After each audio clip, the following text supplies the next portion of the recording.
आज के शांति संवाद में सभी स्नेहीजनों का स्वागत करता हूं और संवाद का प्रारंभ सीधे सीधे एक प्रश्न से करता हूं। आप बताइए, आज भारत की बेटियों का श्रृंगार क्या है? आप बताइए, आज भारत की बेटियों का श्रृंगार क्या है? आज भारत के बेटों का श्रृंगार क्या है? अच्छा, आप ये बताएं, मनुष्य का श्रृंगार क्या है? तुलसीदास जी सीता जी के विवाह के समय में सीता जी के बारे में लिखते हैं, सिय शोभा नहीं जाई बखानी, जगदम्बिका रूप गुण खानी।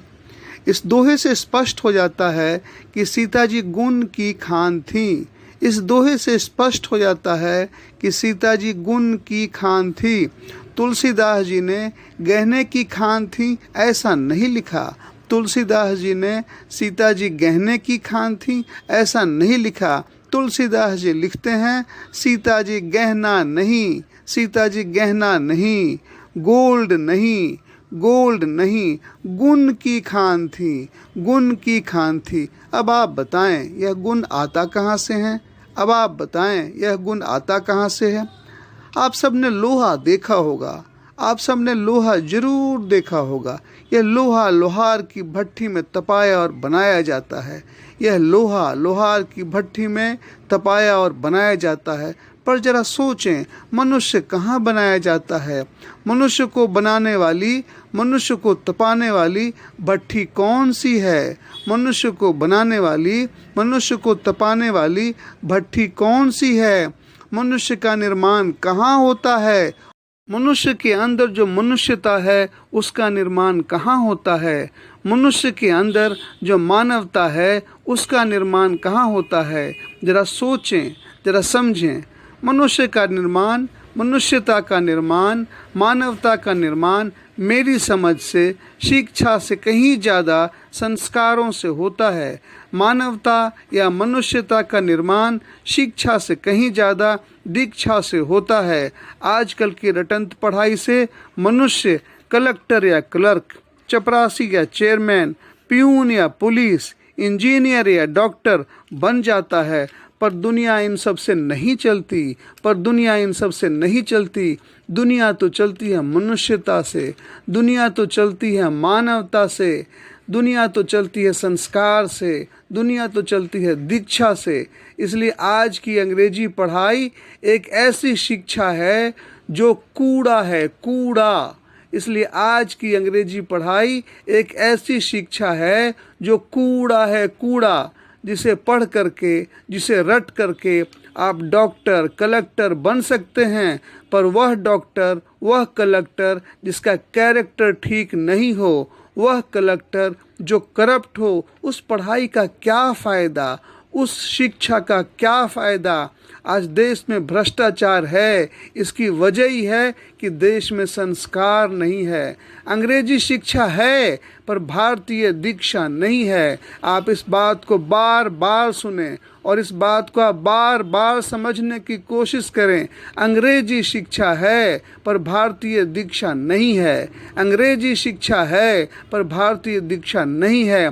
इसलिए लोग क्लर्क, कलेक्टर, डॉक्टर तो बनेंगे, इसलिए लोग क्लर्क, कलेक्टर, डॉक्टर तो बनेंगे, पर लोग करप्ट होंगे, पर लोग करप्ट होंगे, लोग घूसखोर होंगे। मौका पाते ही देश को, परिवार को, नाते को, रिश्ते को बेच डालने वाले होंगे। सिर्फ इनको रुपया का लालच दो और यह कुछ भी करेंगे रुपए के लिए। सिर्फ इनको रुपए का लालच दो और ये कुछ भी करेंगे रुपए के लिए। इसलिए आज की शिक्षा व्यवस्था में ही कमी है, आज की शिक्षा व्यवस्था में ही खोट है। आज की देश की शिक्षा व्यवस्था ही देश को करप्ट और कैरेक्टरलेस बना रही है। आज की देश की शिक्षा व्यवस्था ही देश को करप्ट और कैरेक्टरलेस बना रही है। देश को आज शिक्षा के साथ दीक्षा, देश को आज शिक्षा के साथ संस्कार की भी ज़रूरत है। देश को आज शिक्षा के साथ दीक्षा, देश को आज शिक्षा के साथ संस्कार की भी ज़रूरत है, जिससे लोग डॉक्टर, इंजीनियर, क्लर्क, कलेक्टर जो भी बने, लेकिन करप्ट और कैरेक्टरलेस नहीं बने, चरित्रहीन नहीं बने, चरित्रवान बने, चरित्रहीन नहीं बने, गुणवान बनेंगे। यह गुण आता कहाँ से है? लोग गुणवान बनते कैसे हैं? आज़ादी के पहले की भारतीय शिक्षा व्यवस्था संस्कार और दीक्षा आधारित थी। इसी वजह से देश में महात्मा गांधी, सरदार पटेल, बाल गंगाधर तिलक, लाला लाजपत राय, शहीद भगत सिंह और शहीद चंद्रशेखर आज़ाद जैसे लोग पैदा होते थे। आज़ादी के बाद देश में कोई शहीद भगत सिंह या शहीद चंद्रशेखर आज़ाद पैदा क्यों नहीं होते? जरा आप सोचें, आज़ादी के बाद देश में कोई शहीद भगत सिंह या शहीद चंद्रशेखर आज़ाद पैदा क्यों नहीं होते? जरा सोचें। इसलिए समझना जरूरी है कि बेटियों का श्रृंगार गोल्ड या गहना नहीं, बल्कि बेटियों का असली श्रृंगार उनका गुण है। बेटों का भी असली श्रृंगार उनका चरित्र है, उनका संस्कार है। चरित्र और संस्कार के बिना घर, परिवार, गांव और देश सब के सब बेकार ही होते हैं। चरित्र और संस्कार के बिना घर, परिवार, गांव और देश सब बेकार के बेकार ही होते हैं। अगर चरित्र और संस्कार नहीं रहे तो आपको करप्ट और कैरेक्टरलेस बनने में 1 मिनट भी नहीं लगेगा। आप पल भर में चरित्रहीन और कैरेक्टरलेस बन सकते हैं। बेटी का श्रृंगार क्या है, बेटे का श्रृंगार क्या है, अब तो आप थोड़ा बहुत समझ गए होंगे। पर अब बताएं देश का श्रृंगार क्या होता है? देश का श्रृंगार क्या होता है? देश का श्रृंगार देश की वे गौरव गाथाएं होती हैं। देश का श्रृंगार देश की वे गौरव गाथाएं होती हैं जिनसे देश सुंदर, मजबूत और खुशहाल बनता है। अपने देश भारत का श्रृंगार करने के लिए अगर आप एक माला बनाएंगे तो उस माला में उन वीर सपूतों का नाम जरूर जुड़ेगा जिन्होंने निस्वार्थ भाव से त्याग करके, यातनाएं सह के, बेड़िया पहन के भारत के लिए अपना सब कुछ कुर्बान कर दिया। यहाँ तक कि फांसी के फंदे पर भी हंसते हंसते चढ़ गए। देश को आज़ादी दिलाने के लिए बहुत से वीर सपूतों को जो यातनाएं दी गई, उन्हें पढ़कर रोम रोम सिहर उठता है। पर यही कहानियाँ, यही गौरव गाथाएं, यही महान चरित्र आज हम सबके प्रेरणा के स्रोत हैं। काला पानी की कहानी भी उन वीर सपूतों की कुर्बानी की कहानी है। आइए पहले हम सब उन शहीदों को नमन करते हैं जिनकी वजह से हम आज़ाद हैं। और अब मैं सीधे उनकी कहानी प्रारंभ करता हूं जो हम सबको जाननी चाहिए और जिनसे प्रेरणा लेकर हम सब भी अपने देश को एक खुशहाल देश बनाने में अपना योगदान दे सकते हैं। अब ध्यान से सुने। आज के शांति संवाद में महावीर जी पर चर्चा करूंगा। आइए सीधे संवाद प्रारंभ करते हैं। आमरण अनशन के कारण अनेक क्रांतिकारी शहीद हुए थे। यतीन्द्रनाथ 63 दिन की भूख हड़ताल के बाद 13 सितंबर 1929 को शहीद हुए थे। पंडित राम रखा ने इससे 12 वर्ष पूर्व मांडले में भूख हड़ताल की और इसी में उनका प्राणांत हो गया। जेल में आते ही जेलर ने उनका जनेऊ उतरवा दिया था। उसी के प्रतिरोध में उन्होंने अन्न जल कुछ भी ग्रहण करने से इनकार कर दिया था। भूख हड़ताल परंपरा के एक और क्रांतिकारी थे। बड़ी बड़ी मूछें, रोबीला चेहरा, गठा हुआ शरीर, पत्थर पर घूसा मारें तो उसके भी टुकड़े टुकड़े हो जाएं। शहीद महावीर सिंह का जन्म 16 सितंबर 1904 को शाहपुर टहला में हुआ था। पिता कुंवर देवी सिंह राजवैद्य थे। बालक महावीर सिंह में देशभक्ति के संस्कार जागृत करने में उनका विशेष योगदान था। डीएवी कॉलेज कानपुर में पढ़ते समय उनका परिचय अनेक क्रांतिकारियों से हुआ। सरदार भगत सिंह, चंद्रशेखर आज़ाद, प्रायः सभी अग्रणी क्रांतिकारियों से उनके आत्मीय संबंध थे। जल्दी ही वह क्रांतिकारी दल की कानपुर शाखा के सबसे सक्रिय सदस्यों में गिने जाने लगे थे। वह जमाना था जब बच्चों की शादी कर देना आम बात थी। पिता ने संदेश भेजा कि वह महावीर की शादी के विषय में गंभीरतापूर्वक विचार कर रहे हैं, और महावीर का रास्ता तो कुछ और ही था। उस बलिदान पथ पर चलने पर भला घर गृहस्थ की ओर मुंह करके देख पाना कैसे संभव हो पाता। अतः उन्होंने अपने साथी शिव वर्मा, जिन्हें भी बाद में काला पानी की सजा मिली, उनसे सलाह मांगी और पिता को विस्तृत पत्र लिख डाला। शिव वर्मा ने अपने संस्मरणों में लिखा है, इस घटना के 4-5 दिन के बाद एक दिन शाम को उछलते हुए वह मेरे कमरे में आए और कुछ कहे बगैर मुझे अपनी बाहों में कसकर इस तरह दबाया कि लगा हड्डी पसली तोड़ देंगे। फिर पिता का पत्र निकालकर मेरे हाथ में दे दिया। मुझे उस पत्र के अक्षर और उसके शब्द आज 42 साल बाद भी ज्यों के त्यों याद हैं।